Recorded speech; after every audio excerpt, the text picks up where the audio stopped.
Kwa jina naitwa Ali Khalid Omar, ni mwalimu mkuu wa timu ya KVZ.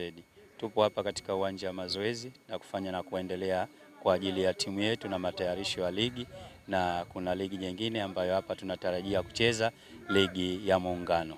Bado kiufupi, last season iliyopita ambayo tulicheza ligi hii ya Muungano nikiwa kama mwalimu msaidizi, na sasa nimekuwa kama mwalimu mkuu. Malengo ya timu bado yako pale pale, kwa sababu timu ni hakikisha kwamba tuna wini kila mechi, na bado tutashiriki katika ligi yetu ya Muungano hiyo ambayo tunaenda kwa ajili ya kutafuta matokeo, na tutakuwa na faraja kubwa kwa sababu tunashiriki ligi yetu itakuwa ligi mbili ambazo tunacheza ligi ya ndani kwenye nani, na hiyo tutaifanya kama ni ligi ya nje kwa wenzetu kama ligi nyingine tu.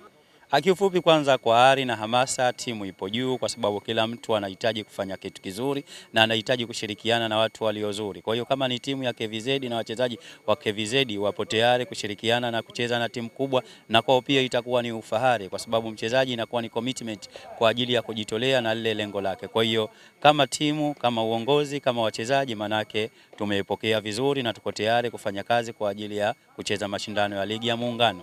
Naahidi kwamba tutafanya vizuri, lakini mpira kama mpira hauwezi kusemea kwenye vyombo vya habari. Mpira ni dakika 90, tunahitaji mapambano na kumaliza dakika 90 na kuweza kufanya kazi kupata pointi ambazo tunazihitaji. Ila yote kwa yote tutaingia kwenye ligi ya Muungano na kuhakikisha kwamba tunawini kwa timu yoyote itakayokuwepo mbele yetu. Hilo ndio lengo letu.